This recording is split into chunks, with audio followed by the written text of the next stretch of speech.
What's up? This is Derek. Jamie Madrock. Man, this your man's Obi Trice. This is Ad-Lib. Yo, what up? This is Spesh One. This is Spesh K. Hot Rock's motherfucking Skot MC. Breaking Wreckords. Breaking Records Radio out here. This is Breaking Records Radio. Check them out, man.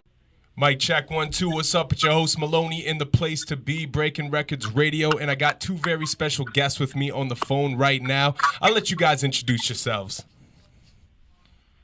Mr. Finch from the Rocpile, a.k.a. Record Breaker. Yo, what up? This is T, a.k.a. Knucklehead. You know what it is. Rocpile. Mad craze all day. You know what it is. Yes, and we've been meaning to get this interview in for some time now. But we finally got it lined up. The schedule's lined up, and it's perfect timing, man, because it sounds like you guys got a lot going on. Yeah, we had to buy more records so we could break them. Dope, man. Even though I hate, but it's all good. Yeah. My bad. I messed us up on that, but we here now. I had to rush over here. I was literally about to eat dinner, and then I got my phone rang, and I'm like, what the hell? And I went over and looked. I'm like, 9:02. I'm like, that's out east. I'm like, oh, shit. And then I looked at my other phone, and I seen that Finch had texted. I'm like, oh, shit. So luckily, I only live a few blocks from the station. Where did you think Sunnyvale was at, man? Rio? Yo, P, man. He got all them cell phones. He buy that from Rocpile Cellular or what? We got SIM cards. We got everything you need, homie. Hey. You know what it is. We got double phones. You call yourself on the phone. This is what you're doing. Well, that's actually when you weren't sure about his left ear talks to his right ear. And then Well, that's why I said too when you weren't sure necessarily about if you could get the call connected, I was like, well, I actually could connect the other one here because I got my other phone. So shout outs to the Rocpile, you know what I mean? Get at them if you need your trap phone and your personal phone. You know what it is. But so with that being said, actually, tell us a little bit about the Rocpile origins. Well, I mean, it's not really that simple. I mean, it's not that kind of simple. I mean, you know what I mean? The Rocpile, J-Rock was doing this thing one day, you know what I mean, hanging out, and I was at a flea market, you know what I mean? I seen him at the flea market. He wasn't doing too good at his tables, so we could buy tables. Make a long story short, after the flea market, you know what I mean, I went back to the trailer park with him, and I brought some of my homies, my other homies, which are the Rocpile, brought some of them back, and we kicked it with them, and, you know what I mean, we just formed from there, you know what I mean? Word. Shit was hard. Word, man. Yeah, man. So, you know what I mean, we felt this bonding, trying to make it in the rap game. We were trying to make it in the rap game, so, you know what I mean? You know what I mean? Me and him kicked it, you know, we tried marijuana, you know what I mean? Smoked a little of that, and one thing led to another, you know what I mean? The turntable here and the keyboard there. A Rocpile member here, a Rocpile member there, you know what I mean? I remember he used to have to hide those records under his sink so his mom wouldn't steal it because she had him grounded one time. Yeah. A lot of stuff people don't know about J-Rock, you know what I mean? A lot of stuff people don't know. Cheat up from the feet up. And so with that being said, too, Trailer Park Boys, you guys got a 13th season coming out this year? Yes, as far as I know, yeah, there could be, yeah, should be one, yeah. Queued up and ready to go. Word up. So you guys don't have it, like, there's not a date yet for it to come out yet? I don't know anything else other than the last question you just said to me. Okay. Marketing teams decide that, not the Rocpile. All right. I just wasn't sure if you guys were privy around with cameras and stuff and doing little things. I can't get mad at them because I signed with them. So I mean, when you're from the park, there's one motherfucker for all motherfuckers and all motherfuckers for one motherfucker. So that's the word. Hey, and so how did you guys get down with doing the Trailer Park Boys to begin with? Well, that right there, that's something you can ask Finch. You can answer after you. So basically like this, I used to manage T and a bunch of other artists. There's probably about 10. And we would make music and we would record and we put out an album called From the Ground Up. In that group, is that when you did Ground Squad? Some of those artists in that group. That was Ground Squad, you're right. So okay, cool. KL, White Mike, Knucklehead, Class. Short Shane, Class 5, Mark Mirage, Looney Tunes. I feel like Nathan C. Unknown. Did I say them all? I feel like that's 10, if not add a name. But yeah, so we did that. We did that, and we would do skits in between the songs, and we would shoot it in class, recorded it, and we would just do skits improv. And then when we put the album out, we had some local success, like in the Maritimes and shit. People knew what it was. But then Mike Clattenburg from Trailer Park Boys, the director. Mike Clattenburg, much love and much respect. #board up. So he heard that shit and knew it was improv and thought that shit was funny. So then he hollered at me, and then we all linked up, and this is how it happened. Oh, word, eh? So you guys being a part of Trailer Park was... We linked up, but we had to go in and audition. Yeah. We just didn't link up when we were on TV or out in front of cameras. Yeah. We had to actually go in and audition, and all of us, all the people that he mentioned, we all went in and audition, including Mr. Finch. We all went in and audition. We sat in front of the cameras together as a group. Yeah. You know, and they asked us little questions about characters named Ricky and this guy named Julian and Bubbles and other Leahy and the other Super Park guy and Super Joe, supervisor. I remember there was one point where they asked us, what Susan, you fucked up Susan's hash brownies or something like that. And then we just improv off that shit, and then that secured everything, I felt like, at that point. Oh, word, eh? Yeah. Okay, dope. So... Us at that point in time in our lives and our career of music, what we were doing, we all were very young. So anytime we all got together, the 9 of us, the 10 of us, whenever we got together, it was always an improv moment because somebody would be doing something to get somebody's attention, to make somebody laugh or acting out something that's, you know, making our own movies as we go without even knowing that we're doing that. That's what we always do.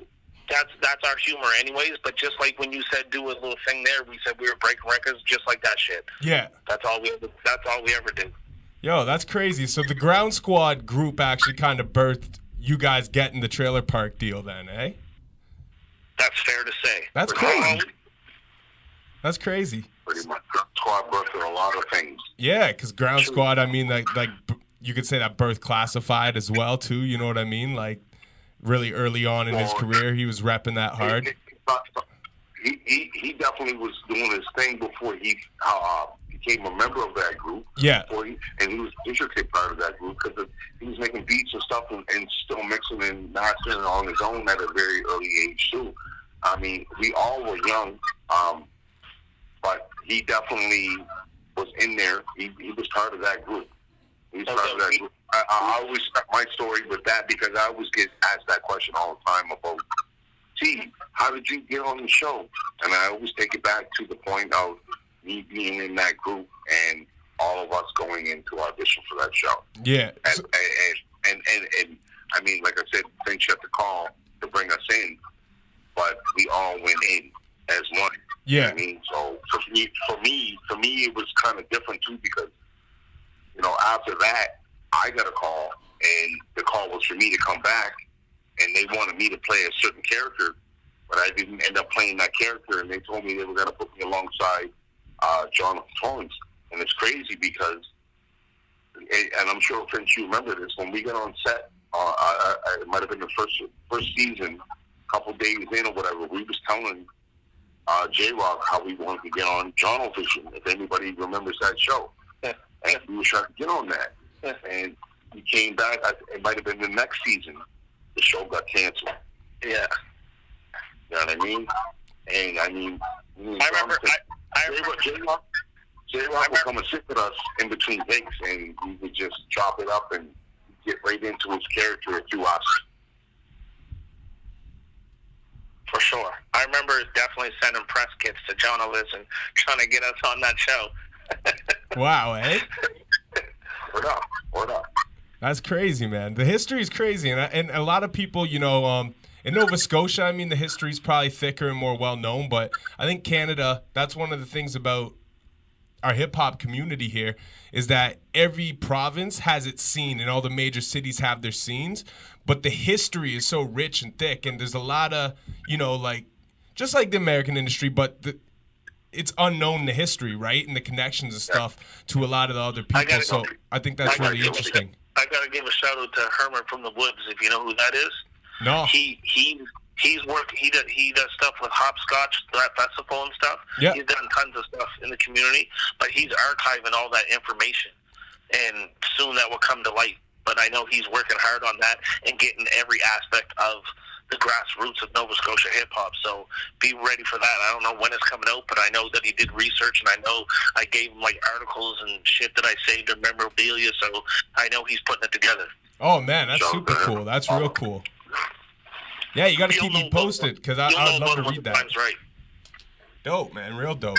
And so with that being said too, then like you were saying, you would go in the booth when you were doing Ground Squad and just do skits and shit. And I'm guessing that's kind of what birthed you doing the Martin Finch skits on the Classified albums.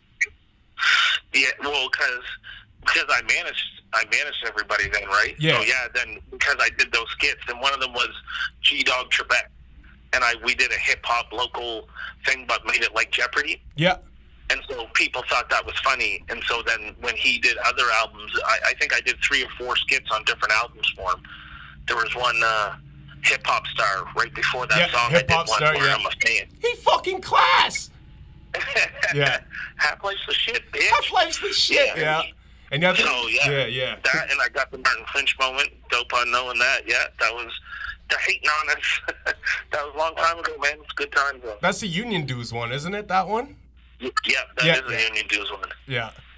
Yeah, because I grew up listening to Class, right? He was actually the first concert I ever went to. So I grew up, my high school consisted of about Union Dues to about self-explanatory like that. You know what I mean? So I always remember the Martin Finch skits, and I was like, who the fuck is this guy? I'm sorry. I didn't cut you off. My bad. Go ahead. Sorry? What are you saying? Oh, nothing. I was just saying. Cut you off. I was saying, you go through that catalog of history right there of what you just said of those albums, Union Dues and Self-Explanatory. You see Classified just starting to pick it up then. You know what I mean? Yeah. Like, that's how deep the music goes. You know what I mean? Like, everybody over here on the East Coast is going deep like that, but it's just something that he had, that he was exposed to, that he was productive with. I mean, he picked that up and he ran with it. I also feel like he worked so hard that it had to break for him. Yeah. Yeah, because he was doing East Coast. I mean, he was doing countrywide tours when like I can remember going to see him in London, Ontario, and there's a venue that maybe fit 200 people. And now when he does Canada, you know what I mean? Like he doesn't do a venue that fits like less than 1,000 when he does like Ontario now. Well, when you see the last tour he went on, I'm like crazy. Yeah. Crazy to see. Yeah. Yeah. I remember shows when it was just 8 people in a tent. Holy shit. For like a festival or something, right? So it's good to see. It's good to see. Yeah, man, it's crazy the progression. It's good to see, but also he's opened up the doors a lot for a lot of people, and definitely a lot of people that he's been rocking with are able to come through those doors too, and a lot of people that are new to it are able to come through those doors. And I'm just glad that I know that guy longer than what people actually think. Like, we go back more than 10 years. Yeah. You know what I mean? So I just like, and I mean, like, so you go back and check, and that's what I want to say. You go back and check his album credit history and stuff. For me, I'm laced in all kinds of his videos. People just ain't really taking the time to look and see me in his videos and stuff. But myself, and I like to say my Canadian fame, I mean, I'm all over the place. Yeah. And people don't actually know that I rap. Like, when they meet me, it's Team from Trailer Park Boys. But actually, I've been doing music and rapping. My character, who I am on that show, I've been doing that my whole life. Yeah. Pretty much. I've been doing that before I got on this show, and I'm still doing it. And I got albums and stuff, but it's just, my stuff's not out there. It's not on Spotify. You can either see it on YouTube or you buy the album from me personally, or I'll send it to you. You transfer me and I'll send it to you. Yeah. And actually, I would like that's not my character. I would like to get some of your back catalog as well too. No, and that's just it. I mean, like, I've gone across the country myself with a few different people on 3 different tours, and I've been at these shows where people didn't know that I rap. Yeah. And they're like, yo, T, what's up, man? And they're asking me so much about the trailer park. But then when I hit the stage and I start rapping and I come off the stage, they're like, yo, I didn't know you rap, man. And then I'm like, yeah, I got 5 albums. Yeah. Oh, man, I didn't know you rap. Man, it's crazy.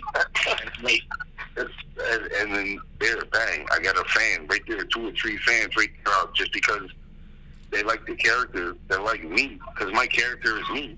Yeah. I am me on the show. And now you didn't know I rap. You like, man, tell me, let's go have a drink. Tell me. And do you think as well, like with having something as big and pivotal, like as being on Trailer Park Boys, do you think like because that's one of those things I say, like sometimes like somebody does something so big in their career that it kind of it puts the other things that they do in the shadows. Do you feel like that kind of has happened to your hip hop career? Yeah, but I mean it was meant to be, because I could take it even deeper to the fact of me losing my best friend. And that's Short Shane. He's in the Rocpile, but you have to go back and check the tapes. Yeah. And know what season he's in. But I've done everything musically and life experience up to that point when I lost him. With him, he was there. Everything that I did, and everything after I did with him, like after losing him, everything I'm doing is bigger now. It's bigger. So it's almost like I had to lose friends, and not lose friends, but like lose a friend. But you know, things had to, you know, good things come to an end. You got to grow up and filter out everything. And once you filter everything, you look around, and it's like you're one of 12 people that were in that circle with you. You're one of 4 people that are still what you're doing, but you're going hard. And the things that are happening to you are happening now because it's all filtered out now. Yeah. Everybody's in their position because of where they want to be. I wouldn't be where I am if I this is what I just had a conversation with Finch about before we got on the phone with you. I wouldn't be in the position I am right now if I would have stopped 5 years ago. Yeah. Like if I would have just stopped instead because everybody else stopped, I wouldn't be where I'm at. So it's that drive, and it's that, you know, there's more. There's still more. There's still more. There's still more. And and actually, with you mentioning Short Shane too, I'm really close friends with the homie Spesh K, so I know he's referenced him a number of times in his songs too as well. So yeah, we know Spesh a lot, man. We know Spesh real tight. Myself and Finch. I don't think Finch. He might have been associated, but he wasn't on. But myself and Short Shane were on CTG Wreckords together, and we toured a few times and stuff, like locally, around the Maritimes and stuff. So I know he knows him. So. Yeah. Yeah, man. Shout outs to Spesh as well too. But with that, with us talking about your music and your career, hey. But with you talking about your career too as well, Knucklehead, you got. See, and it's weird because now I don't. It's like, do I call you T or do I call you Knucklehead? You know what I mean? What do you prefer when people like come up and see you? It depends on what you're talking to me about. True. Because as T and as Tyrone, that is me. Yeah. That's me every day. Like the person you see on TV. Maybe sometimes it's toned up a little bit, or sometimes it's toned down a little bit. Yeah. But that's the person you see. But when it comes to making music, that's Knucklehead. Word. And then with that being said too, you actually have a new song with Class coming out. Yeah, I'm featured in the song, yes. Word. Yes. I'm one of those Supernova Scotians. Oh, shit, you're on the Supernova Scotians joint. Yeah, that's me. I'm on there, man. Dope. I clean up the joint. Well, see, actually, when Class, because we interviewed Classified a few months ago when he came through for the Legal Marijuana video. So at that point, I had his new EP, but I haven't had a chance to actually pick up the full album with the second EP all combined into one yet. So he had told me about the Supernova Scotians joint, but I haven't actually heard it yet. So that's dope. So you're on there with Pat Stay and Quake and Jordan? Yeah. Scratch Scratch Bastard. Scratch Bastard. Dope, dope. Bubbles is on there. I mean, Bubbles is on there. Trailer Park, you know what I mean? Shout out Sunnyville, shout out Class, Pat, Quake, Scratch Bastard, Jordan. Oh man, that's big. So do you know when that video's supposed to be coming out? I don't know, man. I don't know. I'm just there whenever they want me to finish up shooting, whatever. But no, tracks out there, man. Go check it out. Classified. Tomorrow could be the day. But tomorrow could be the day everything changes. Things change. Yeah. Dope, man. Could be the day things change. Go check that out, man. That whole album is dope. Yeah, the whole EP was fire. The first half he put out. I just haven't had a chance to check the full album. Classified, and I'm sorry, Class. I mean, I'm bugging you a lot, man. It's all good, but I'm just letting people know the roots of my music history and who I dealt with, who I came up with, and how my ties with the show became of so. Yeah. You know what I mean? I also got a shout out on that sense too. I got a shout out Music Over Matter. Jay Vernon, Juice. Check. I mean, Music Over Matter. That's when my first albums came out after Ground Squad. Man. I mean, when Classified went solo, that's when my first music came out with him independently, like my own shit without industry beats or mixtape stuff. My albums came out there. So. Oh, word. Okay. Yeah, man. Yeah, and anybody that don't know, I just gotta plug this real quick too. Anybody that don't know Music Over Matter, check for it because he got my man Juice got a deal with Delicious Vinyl. He fucks with Jay Dilla's man Frank Nick. Oh yeah, okay. Frank and Dank. Yep, Frank and Dank. A lot, man. I'm actually on a track with Frank Nick for his album Traveling Salesman. Go check that out. Seen it all. That's the video. That's the track.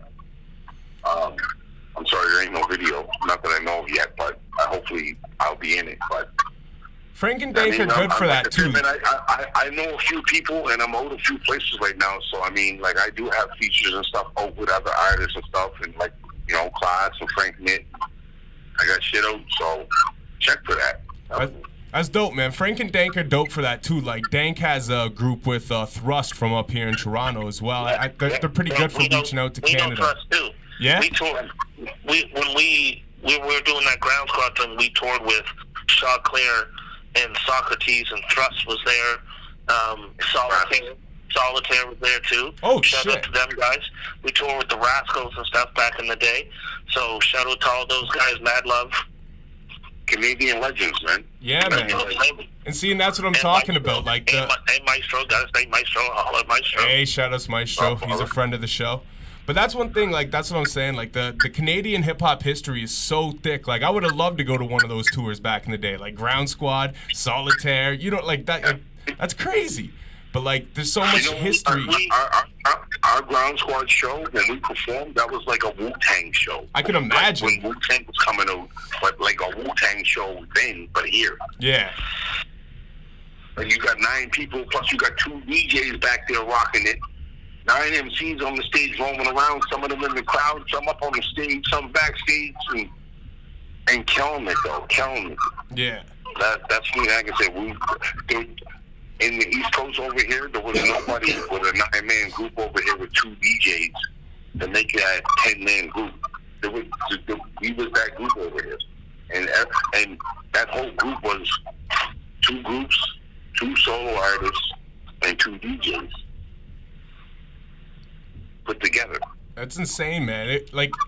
What's the chance that, like, it would be so dope if Class sometime or something, like would put all you guys together on stage. Like, when's the last time Ground Squad as a collective actually rocked a crowd? Well, I think we tried to do something like that with Supernova Soldiers. You know what I mean? That was the closest. Yeah.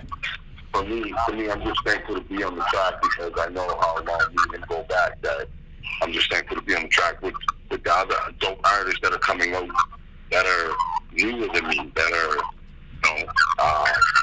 I mean, some might consider me old school because they don't know who I am only because of Trailer Park, but they don't know I rap. Yeah. They don't know I've been out. It's just the fact my music ain't out. It's been out on Spotify and on Apple, all that. And it's on the show and in the movie too, on the soundtrack, I believe. You ever check the tapes? Those really help. Well, what do you say? You got 13 seasons to look at. Check them. Hey. And with you saying that too, though, like with the availability of it, the thing is, I think you guys came up in a weird time for hip hop music, right? Because you guys came in at the end of the physical era and the beginning of the digital era. Like, even, you know, like watching Class and stuff transition through that, like it took him a while to kind of really get on the digital tip. But like, it's that weird era, right? Because when you guys were coming up, everything was physical. Like, you went out, you touched the people, you did shows, you sold albums, you know what I mean? And now there was this transitional period, like mid 2000s. I was totally laughing just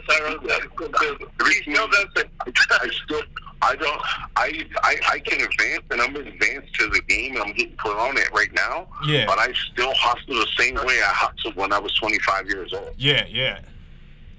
I mean, that's like 15 years ago. So and how do you can catch Tyrone at malls pushing that product, boy. He's pushing it everywhere. Well, see, and that's what he pushes it just like it was still 1998. Hey, but you know what though?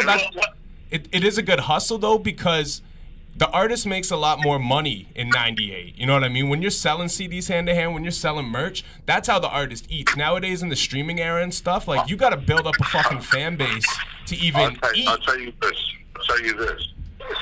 I know as a fan would much rather, if I'm buying something from somebody I like and I like your music, I'd much rather buy from you and have a conversation from you. Yeah. You're gonna sign it. You're gonna take a picture. You're gonna talk to me. Hands man, down. you was cool as fuck. Let me just smoke. I just smoked a blunt with T, man. Man, that's killing. Yeah. And I was, and I smoked a blunt with Ghostface, man. Killing, man. And he's saying, "Oh, my Wu-Tang. I got 27 albums of Wu-Tang." Hey. He signed all my Wu-Tang albums. I brought them to the store. Oh my God. Wu-Tang is the best. I'll never stop rocking their clothes. I love them. And everybody knew since day one I love Wu-Tang. But after that happened, no.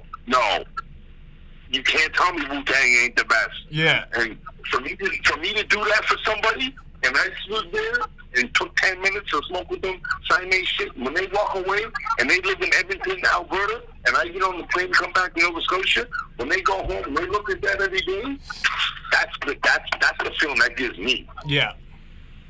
That's the feeling that gives me right there, man. Yeah. That's why I rock, and that's why I keep going, man. I love it. That's awesome, man. And that's one thing I think is really important that a lot of the new rappers don't really catch the grasp of, is meeting the people, direct hand-to-hand sales, like just really being an artist, not just hiding behind the screen. Don't get appreciated. They don't know appreciation. Yeah. Well, that's because it's so easy for them, right? Everything's just at their fingertips on a cell phone, so they don't learn to appreciate the grind, the building of to build your brand and to actually be out there and hustling. Like, I remember when we were going to start the show, we were hesitant to join on to the show because that was in the era where Ice Cube was getting ridiculed for going into acting from rapping. Oh, and yeah. that shit was considered whack. So it's just funny because now times change. That's part of the standard.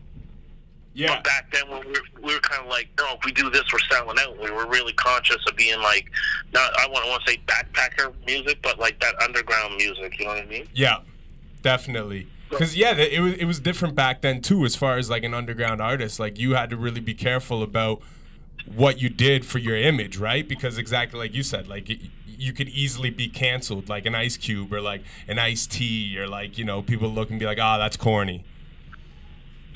It looks pretty good right now. No, exactly. I mean, 10 years ago, 15 years ago, I would have never imagined my popularity of the person who I am, even Tyrone P, the character. Yeah. I wouldn't think it would be what it is.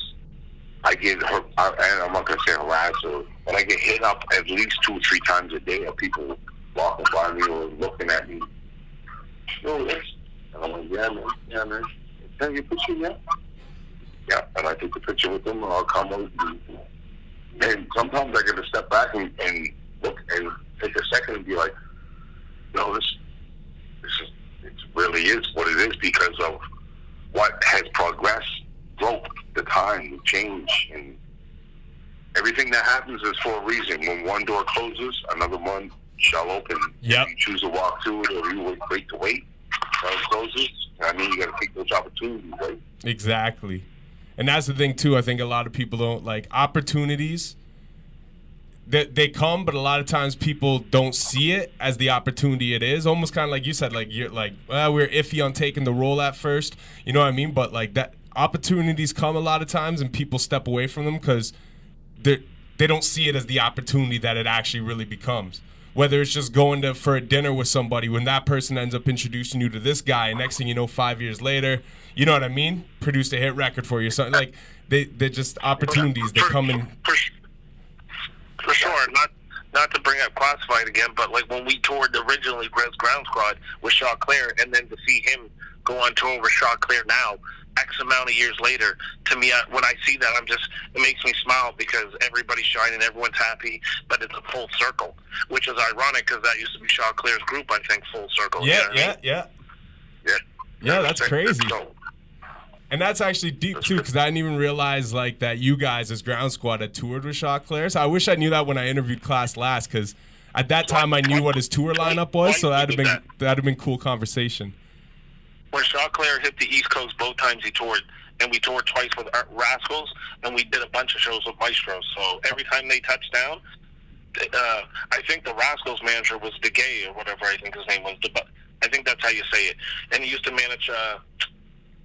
Kanan? Is that how you say his name?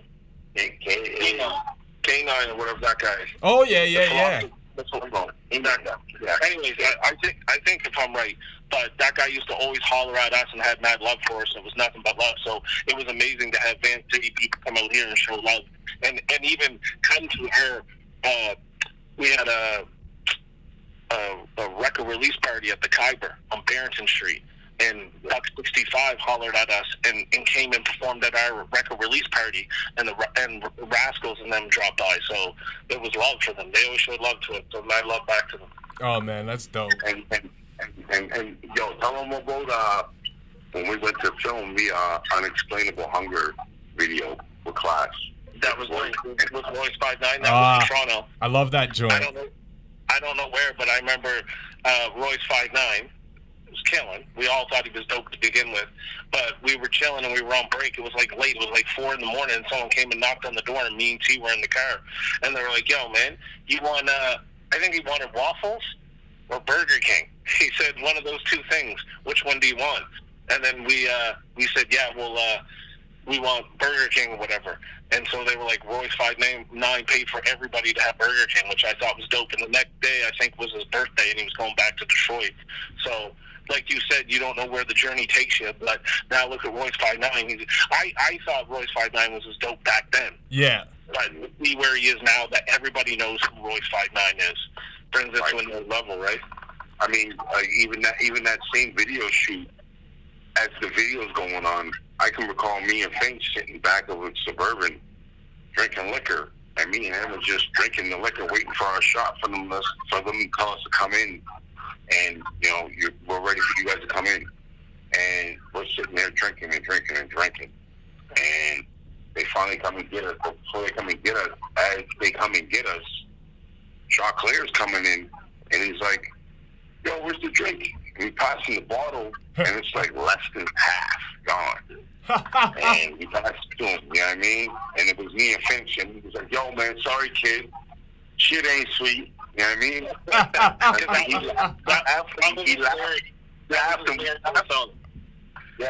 He laughed, and if you check the tape, that's what he says when his verse comes in that song. Shit ain't sweet, yeah. Shit ain't sweet. That's $1 short for the bus once again this week. Ready for our little shot. And I mean, we ain't rapping. We didn't rap in the video. We just sat there and did our little B-roll. Yeah. But that's an example of that warmed us up from the hour and a half we were sitting out there waiting for them to come and get us. Yeah. That's an example of our joking around too, our improv kind of shit that we were talking about at the start. Yeah. Damn, me and Shaw Claire's like, a shit ain't sweet. Because he told us too though before he went in. He said, "Yeah, if you guys want a drink, you know what I mean? Have a drink." But we was trying to warm up, so he didn't know we drink like East Coasters, right?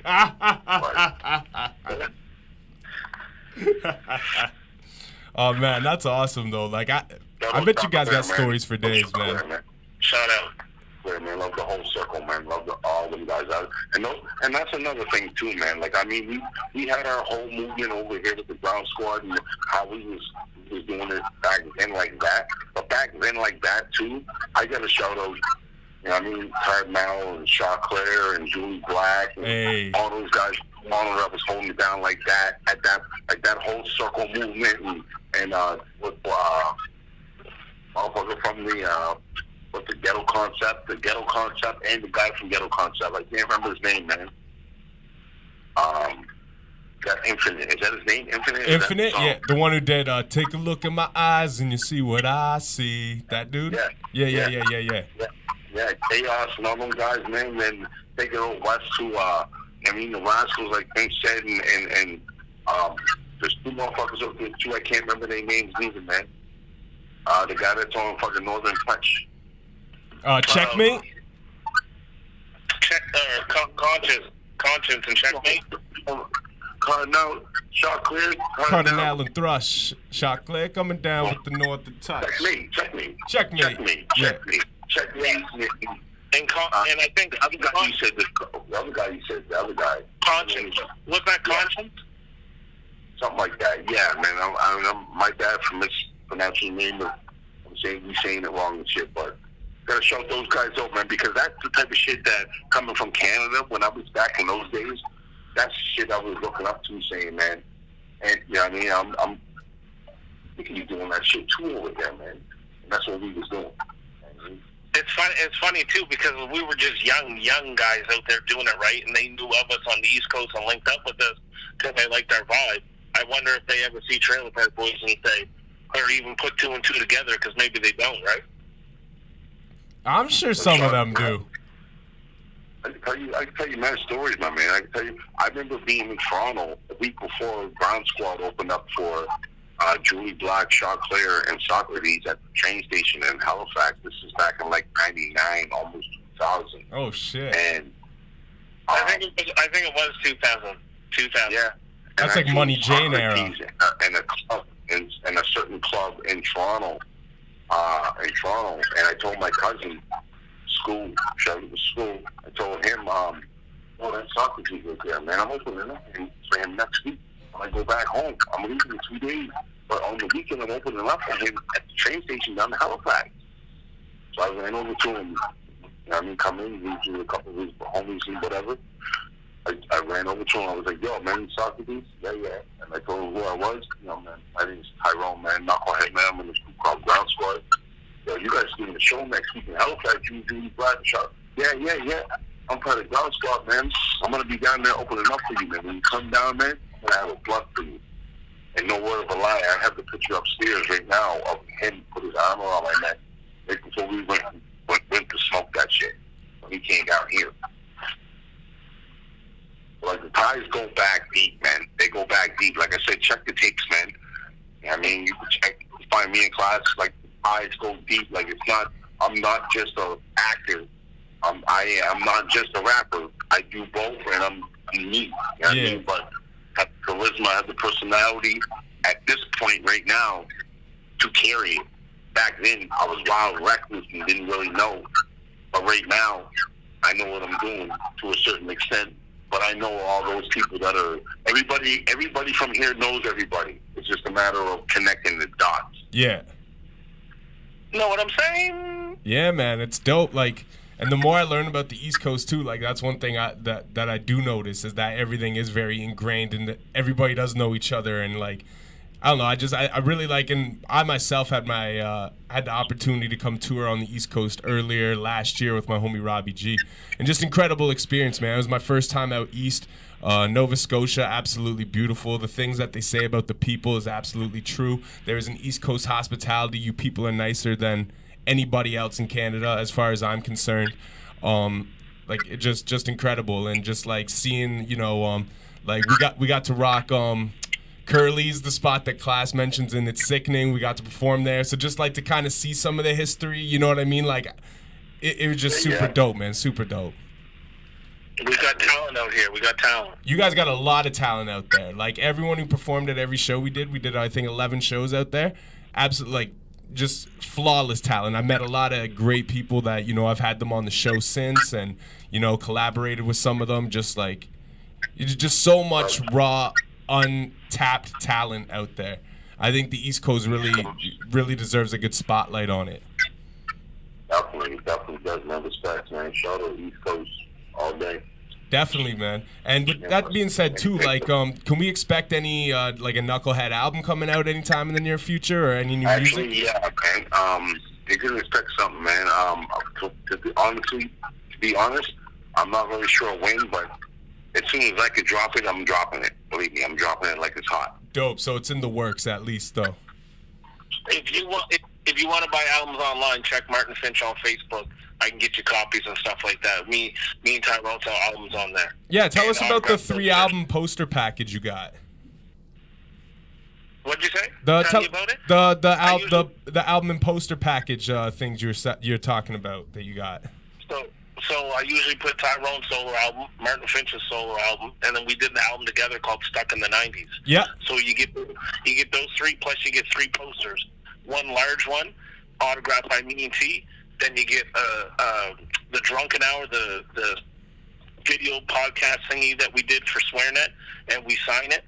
And then we also have like a replica of all the Rocpile in front of when I'm sitting on the horse, when we say, help my fuck, I know you didn't bring that eagle flag. Oh, yeah. When J Rock says that, it's a picture of us right there, and then we all have our autographs on it. But like I said, it's a replica from the original, right? Yeah.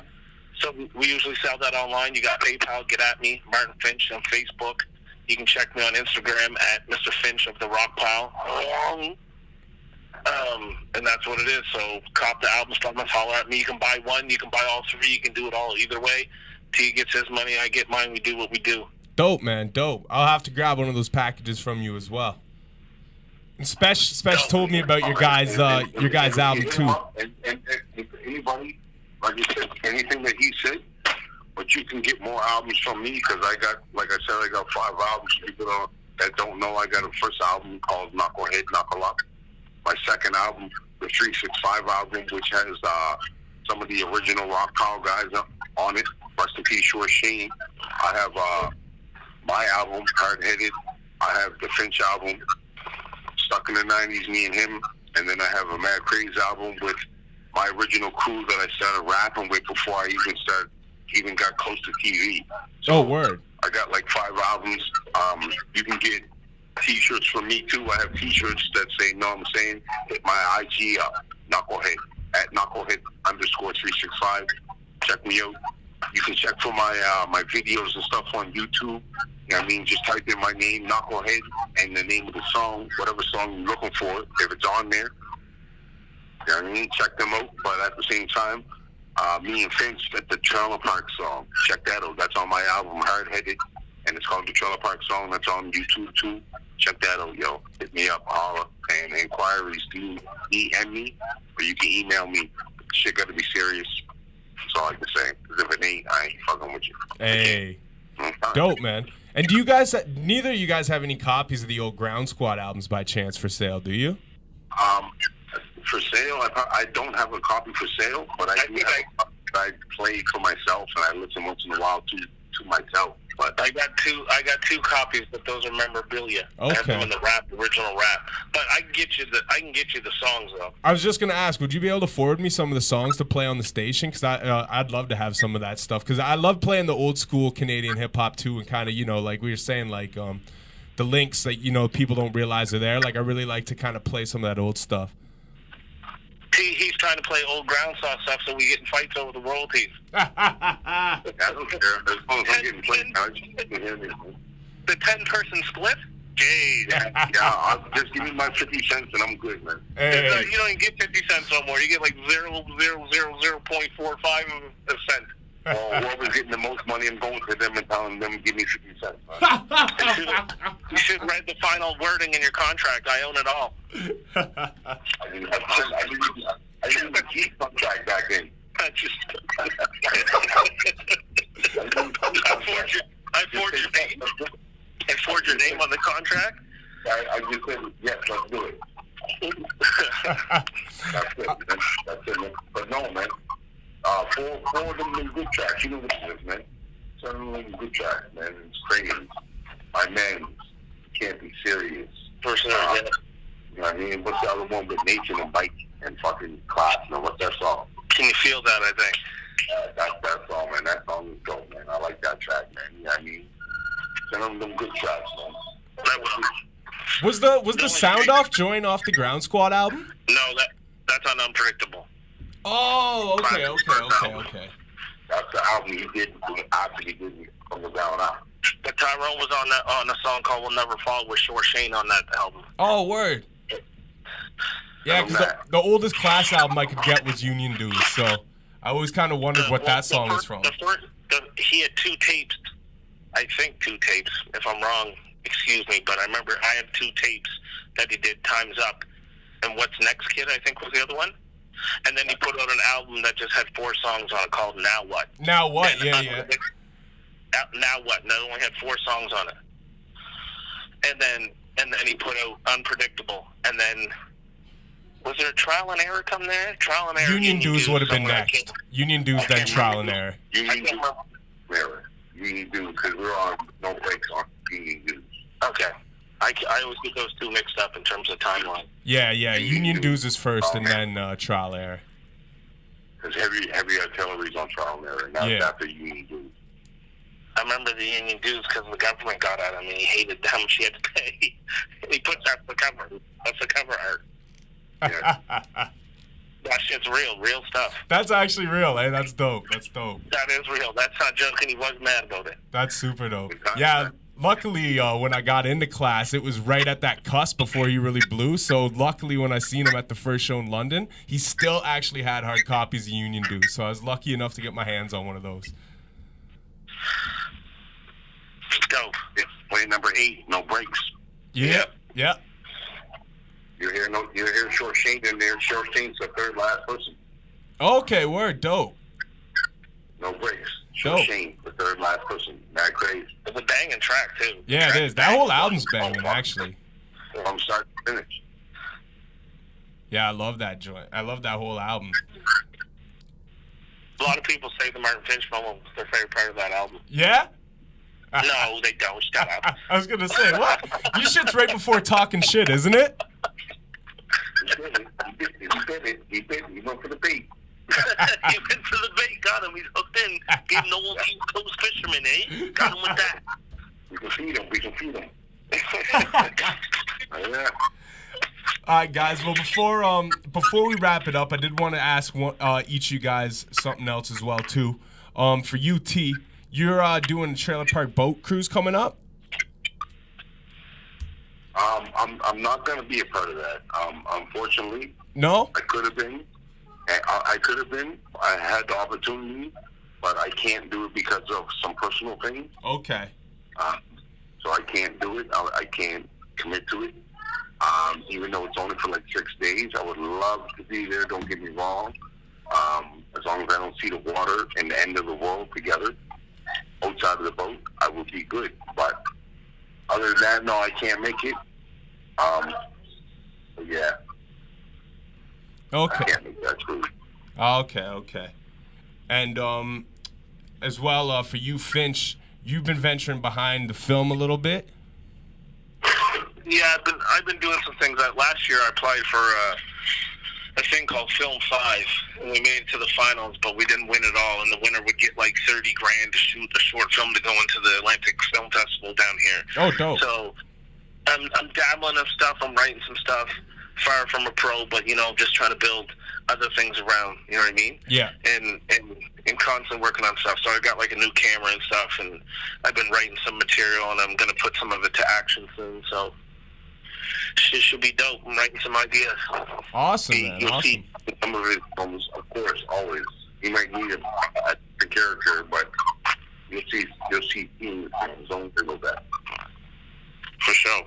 Dope, guys. And on another note, before you close up, I just want to say, man, don't forget, listen, I'm on IG. I need 10,000 followers. I'm trying to get official.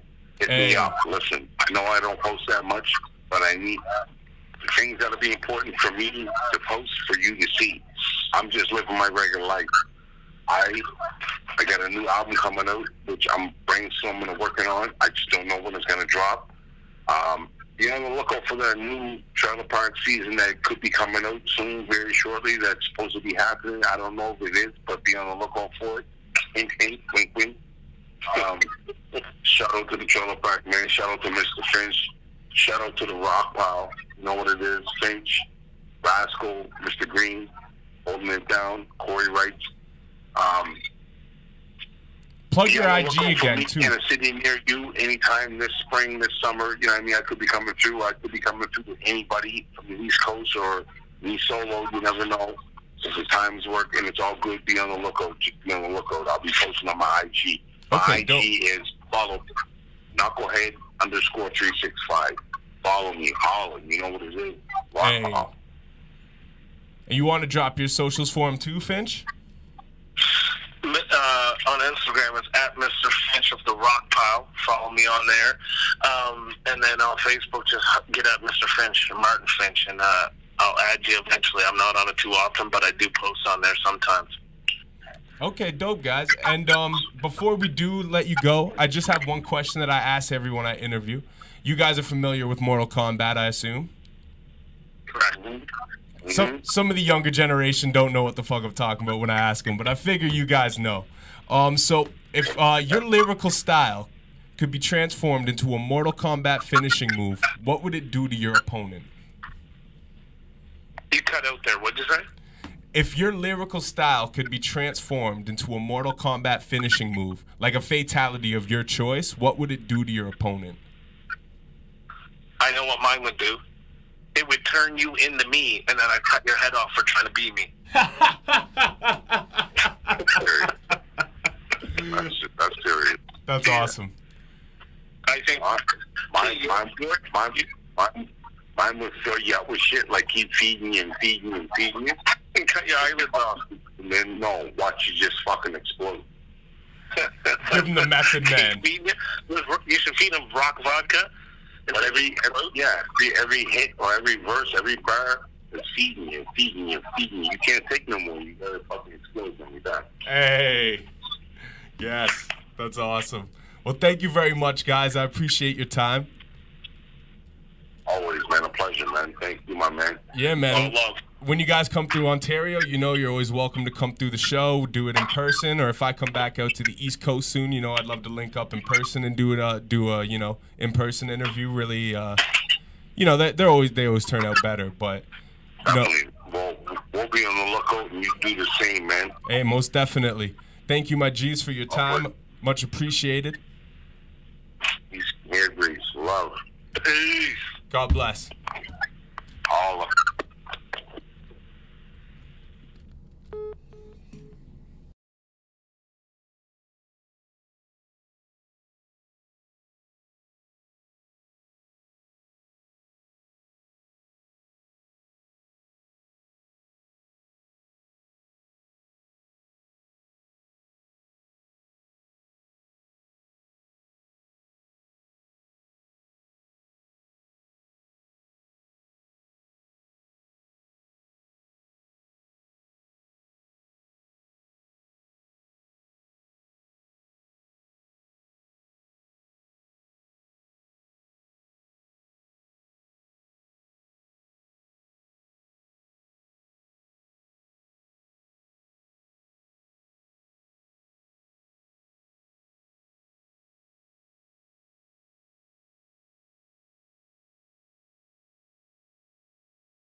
Yo, what's up? It's your man MLNY, Maloney, Breaking Records Radio. You know what it is. I'm just here to tell you guys right now that you want to, if any of my smokers out there, basically, any of my Canadian smokers, now that it's legal, what you got to do is you got to head over to thccollection.com and check them out. And make sure you use the promo code HIPHOP. That's HIPHOP. And that's all capital letters. Save 10% on every purchase that you make. Anytime. They got everything. They got deals every single day of the week, which include like free whatever with whatever you buy. And my favorite is Tulip Tuesday. You can get $100 ounces, and that's only on Tuesdays. And you save 10% on every purchase with the promo code HIPHOP, all caps. That's HIPHOP.